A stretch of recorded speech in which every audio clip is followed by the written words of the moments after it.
Mobilisés ce mercredi 26 août 2026 dans la ville d'Mbujimai, ces jeunes Kassaïens disent briser les silences face aux maux qui rongent la province du Kasaï oriental, notamment les manques d'opportunités d'emploi dus à l'absence des entreprises. Cette rencontre convoquée et présidée par Pascal Mbouyi Badibanga, l'un des jeunes leaders est-kassaïens, en prélude à l'arrivée du chef de l'État à Mbujimai, a notamment consisté à élaborer un cahier des charges à présenter à Félix Tshisekedi lors de son séjour dans la ville. Je tiens premièrement à dire merci à tous les jeunes qui ont rehaussé leur présence à ces assises. Nous nous sommes battus, nous nous sommes réunis. C'était pour parler de grands problèmes concernant notre province. Il y a beaucoup de défis auxquels les jeunes sont confrontés. Il y a beaucoup de défis auxquels la province est confrontée.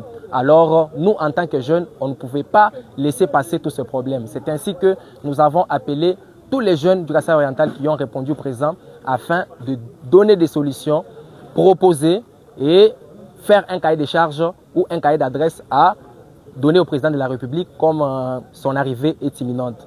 Près de 200 jeunes issus des différentes structures et formations politiques se sont mobilisés comme un seul homme autour d'un même objectif: porter la voix de toute la jeunesse est-kassaïenne. Confrontée à une situation de précarité, Pascal Mbouyi assure que cette mobilisation ne sera pas circonstancielle et annonce la poursuite des actions en faveur des jeunes du Kasaï oriental. L'initiative ne va pas s'arrêter ici. On va continuer de tenir nos réunions pour soulever, lutter contre toutes les antivaleurs qui se passent dans notre province du Kasaï oriental.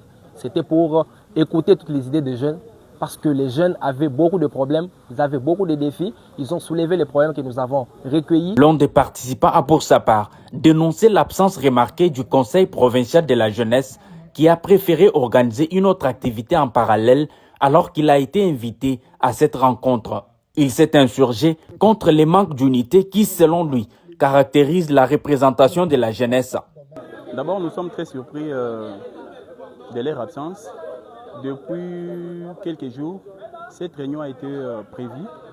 Arrivé ce mercredi pour sa tenue, nous voyons vers 12 h une invitation qui tombe dans les différents groupes disant qu'il y a une réunion convoquée par le Conseil provincial de la jeunesse au gouvernorat des provinces avec le gouverneur. C'était d'abord une surprise pour nous et nous avions vu le président provincial du Conseil de la jeunesse sensibiliser les jeunes participer dans leur activité, alors que la nôtre était annoncée depuis très longtemps. Nous déplorons, il n'y a pas une collaboration. À l'issue de ces échanges, ce groupe de jeunes a été également reçu par l'abbé Blaise Kanda, considéré comme la voix des sans-voix.